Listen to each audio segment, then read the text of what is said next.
Hi, everyone. My name is Valerie, and I'm a licensed mental health counselor here at First Light Psychological Services. And I want to thank you for joining me in this webinar where I will be discussing the attraction spectrum. Attraction is a constant in our lives. It is something people think about and feel emotions toward because it conveys one's interest, liking, or desire for someone. When it occurs, it will have a certain level of intensity. That intensity can increase or decrease at any moment based on what a person is going through, which is why it is best viewed as a spectrum. This by itself can be confusing, but here's how it gets even more complicated. When most people hear the word attractive, they automatically think of sexual appeal. In actuality, there are multiple forms of attraction, and more than one can be felt toward the same person. So there's really multiple attraction spectrums occurring across one big attraction spectrum. Now, think about all the people in your life. You experience multiple types of attraction toward multiple people, all at the same time, all for different reasons. My goal for this webinar is to give you some insight about this by explaining what each type is and how it is experienced. First, it's important to know that attraction does not automatically lead to desire. It begins with interest and ends with desire, but unfortunately it does not present that simply, especially with people. People that are deemed attractive possess something that draws others to them, and it can be an internal and/or an external quality. When this interest grows, it leads to liking, and the more you like something, the more you will start to desire it. And to desire is to strongly wish for or want something. Second, attraction can lead to the development of intimacy. You've probably heard of intimacy in the context of sex and romance. For example, people sometimes use the phrase of being intimate to mean sexual activity, but intimacy isn't another word for sex. Sex can build and be intimate, but it's not the only indicator of it. Intimacy can be felt mentally too, so sometimes there is no sex or romance involved at all.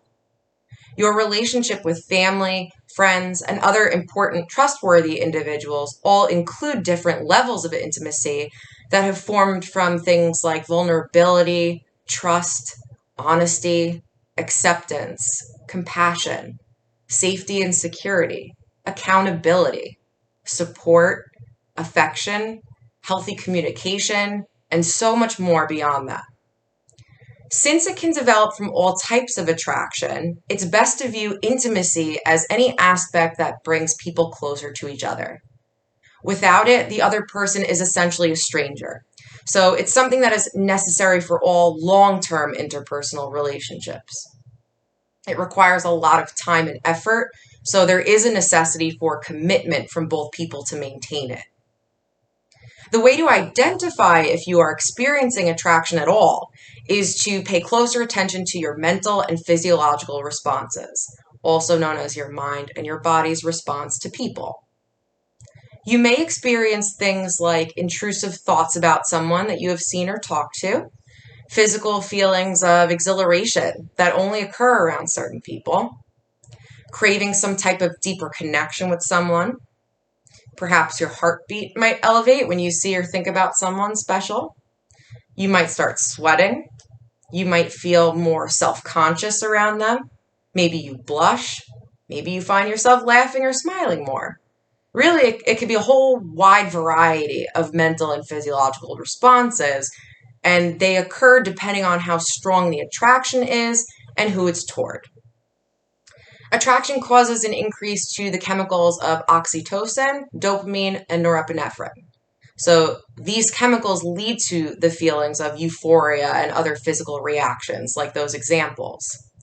It can be really confusing when all of it hits you at once, especially when some of the feelings and thoughts can be contradicting.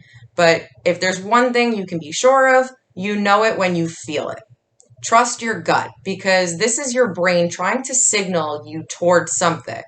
The physical response that you experience just further motivates you to act based on those feelings. So now I'm going to go into the different types of attraction. Sexual attraction, the automatic thought, is what makes people feel sexual interest all the way up to the actual desire to act and have sexual contact with another person. It aligns with a person's libido, the craving for sexual gratification.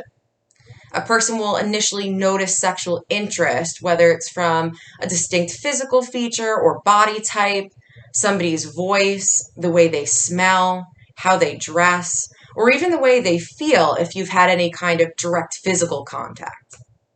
Also, think about when you're watching TV, reading a magazine, scrolling through social media, or even just passing by a stranger. You may notice that someone has sexually desirable qualities, but that doesn't mean you instantly feel the desire to have sex with them. You may simply acknowledge the presence of those qualities in the moment. When you increase your direct or even imaginal exposure to this person, you may notice these feelings build, and ultimately you can experience sensations of arousal. It's much easier to identify sexual attraction when you feel sexually aroused by someone, but those feelings are usually present around the middle to the end of the sexual attraction spectrum after that interest has already developed. The second most thought of attraction type is romantic. This leads to the desire to have romantic interactions or contact with another person. Romance is generally defined as desiring or being in love with another person. Now, just because someone is romantically attracted to another person does not mean that they must be sexually attracted to that person as well. There could be no sexual attraction or arousal at all. The opposite also exists in that people can experience sexual attraction without romantic feelings. This is not to be confused with simply loving a person. People love their family members and friends without romantic attraction, whereas a person who is experiencing that romance is feeling a desire to be with someone in a more intimate way on a romantic level. Two people may feel that they belong together because of this deeper connection. So there is an exclusivity to it. The third one is physical attraction, otherwise known as sensual attraction.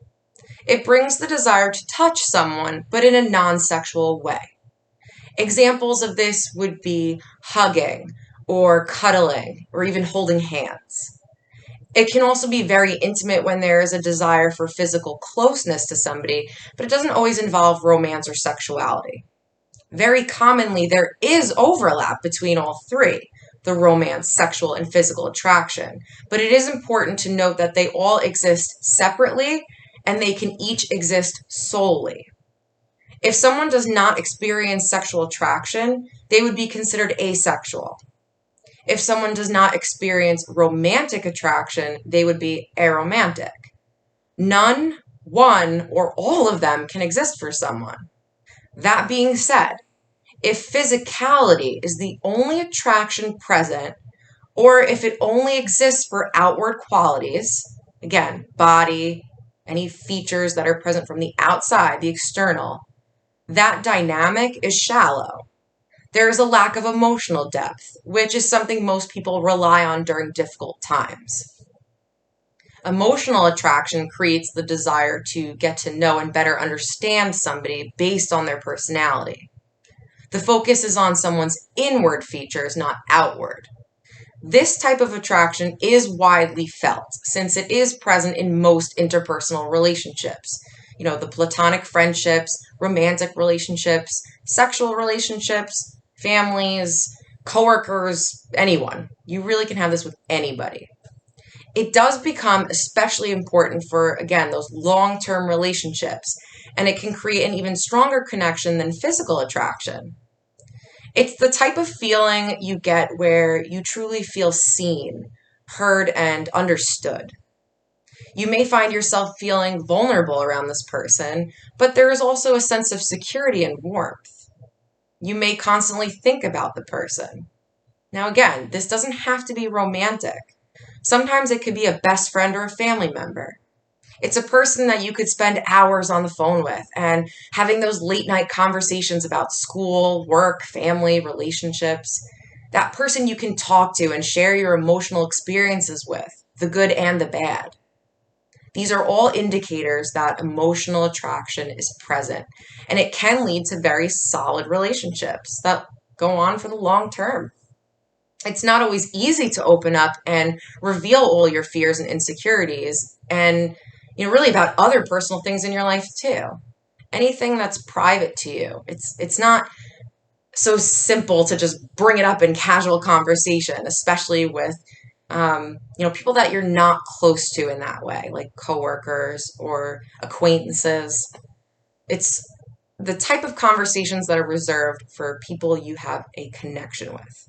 You do this with somebody that you trust.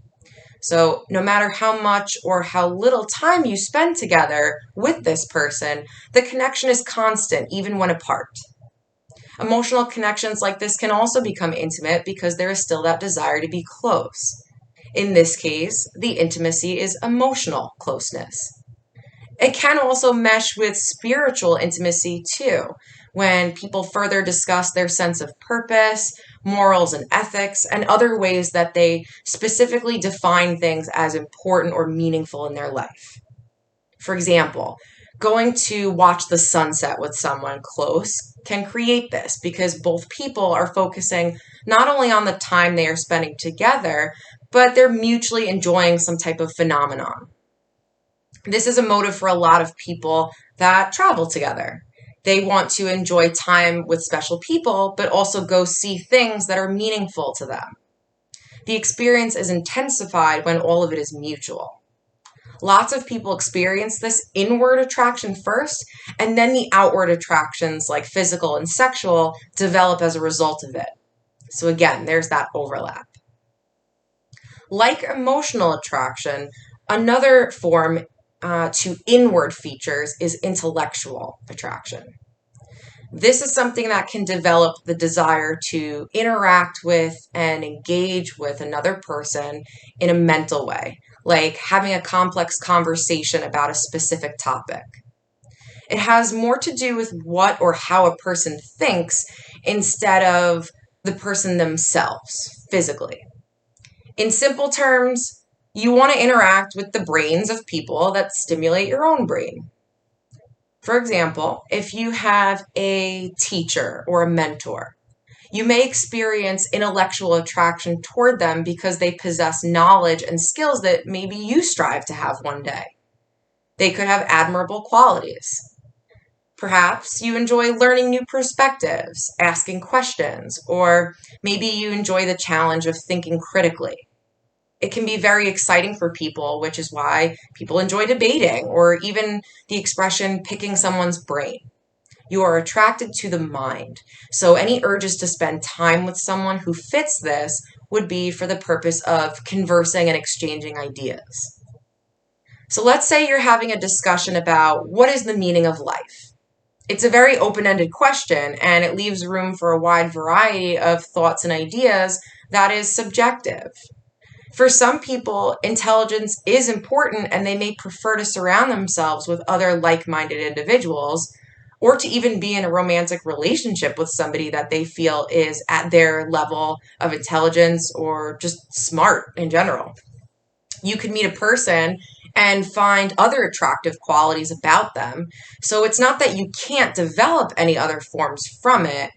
The point is that there is a higher chance for romance and sexual appeal to develop if that preferred quality is present. The term to describe a person who experiences this is known as sapiosexual, in that they find intelligence to be sexually attractive and arousing. What gender a person is or how a person dresses might not matter at all. For some, no matter how beautiful, sexy, or whatever someone is, some people find that physical and sexual encounters are less satisfying when there is that lack of mental attraction. Have you ever met someone that you initially thought was unattractive, but after talking with them, you realized that you really liked what they had to say or how they said it? You then continue to have mentally stimulating discussions and debates. Then a bond forms and a friendship begins. One attraction leads to another, and then maybe another. Maybe the conversations remain intellectual, but become flirtier or more emotional even. There now exists attraction that perhaps you did not think could ever exist. Intellectual intimacy can also develop and grow when you connect with someone on the basis of logic and philosophical expression. There are no fears or worries about potential conflicts now that there is an established comfort and healthy communication of values, beliefs, ideas, etc. There is mutual respect even when there are different views being shared.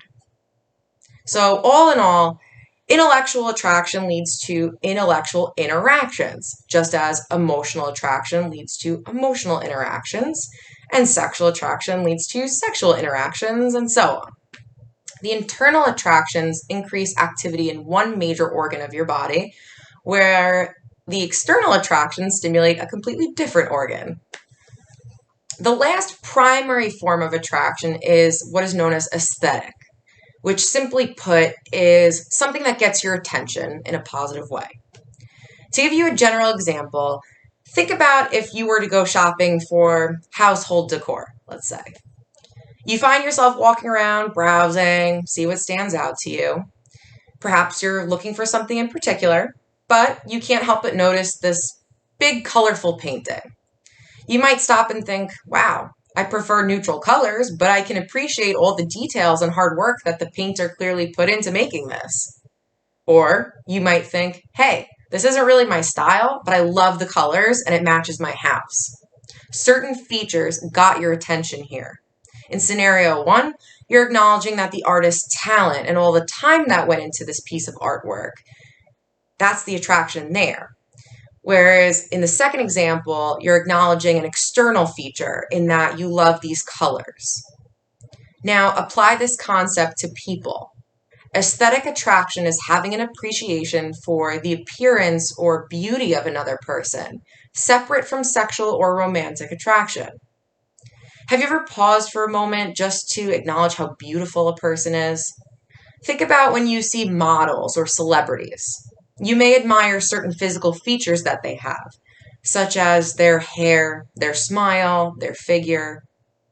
You may also admire certain personality traits and characteristics, such as someone's passion or how genuine a person is. Maybe they're very outspoken. All of it is just a simple acknowledgement that there's something appealing to you about this person.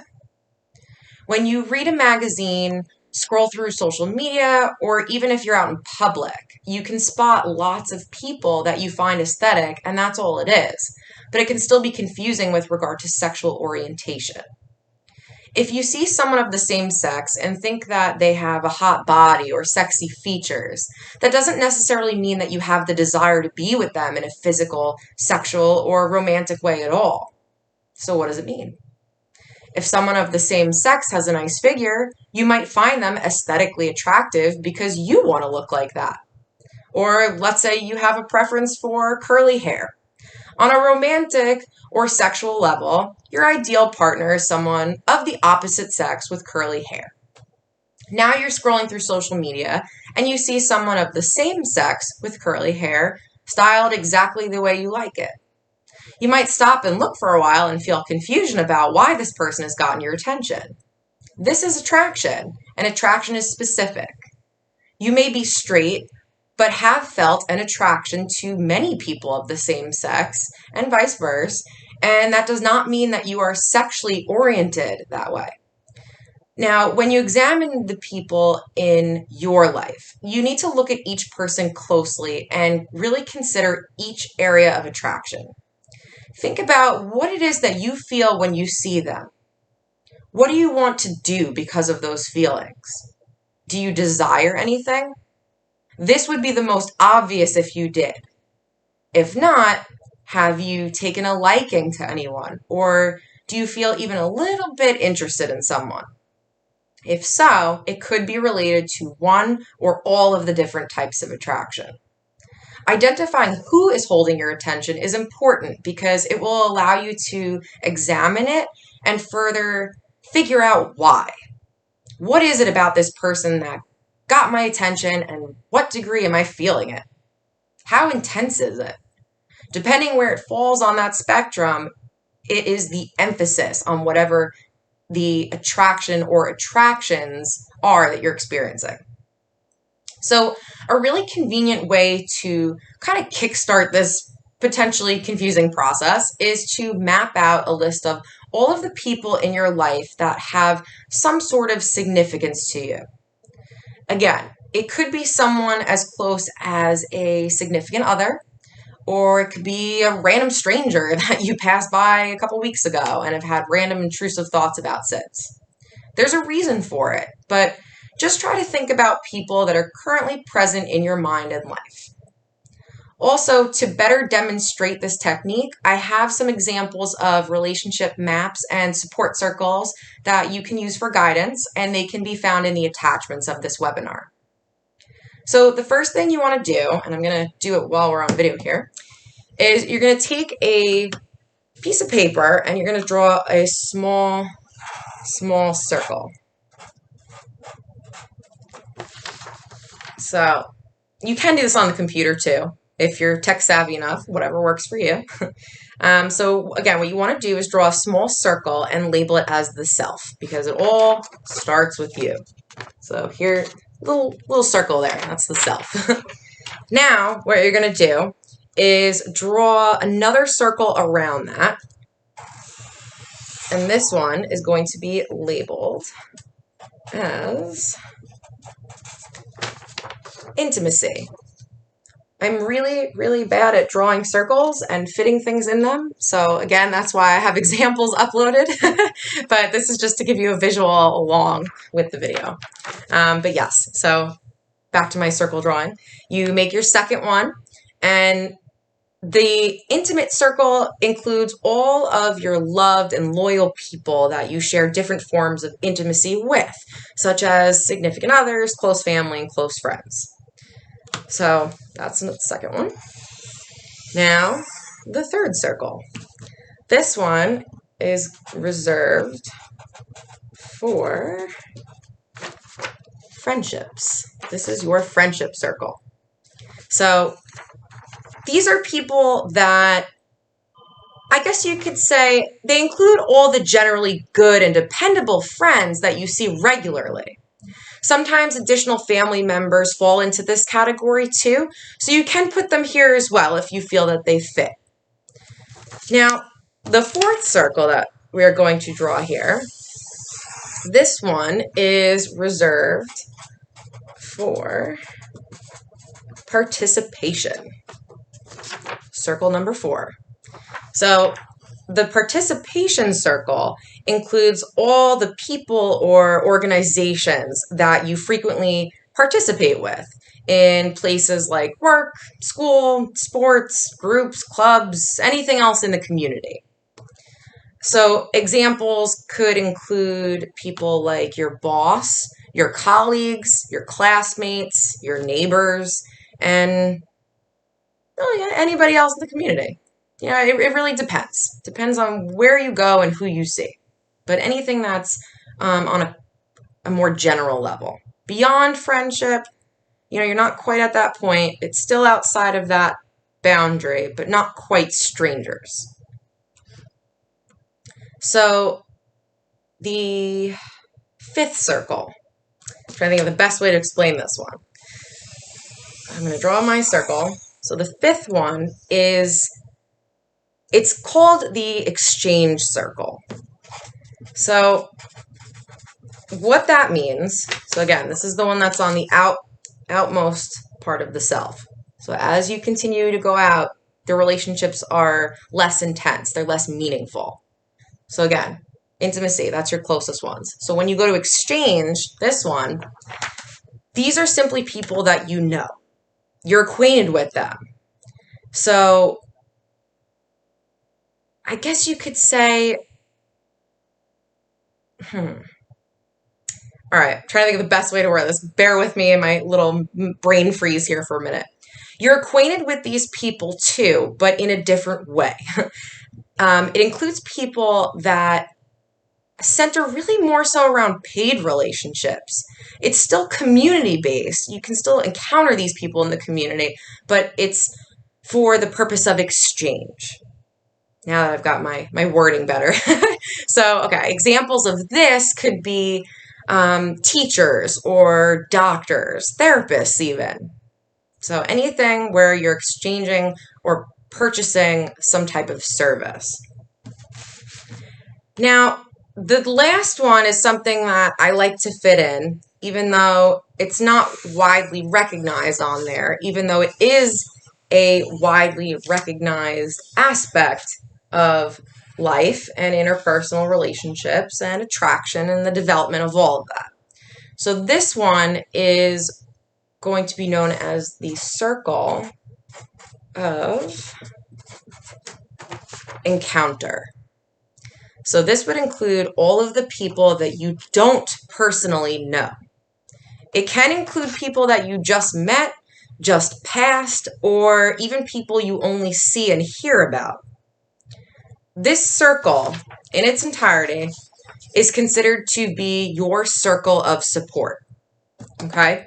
So this is what's going to help you structure your thinking, because as you start to populate this map with people and identify your attractions, it starts to reveal your deeper interests, deeper values, and beliefs that coincide with relationships. It can also help you to figure out how fulfilling the relationships are. The placement of people on this map can also change because people change. Sometimes we have realizations that people are closer to us than we thought, or maybe they're not as close as we'd like to think. And that can become more apparent by doing this exercise. So what you do is, after you've identified and you've made this circle, you start to fill it in. So I'm going to do some mock examples here. For intimacy, let's say, maybe the person in your life is your significant other. You might also have your best friend. And we can say, how about parents and maybe even siblings? So again, ignore my crazy handwriting and this very awkward looking map, but you get the idea I'm going for. And again, feel free to refer back to the attachments that I have on this webinar.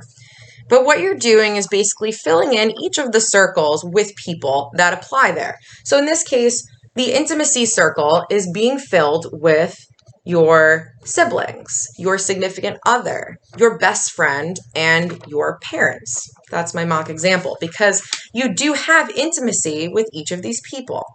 With your significant other, you might have emotional intimacy and intellectual intimacy, sexual intimacy. You can have all of them. That's your significant other.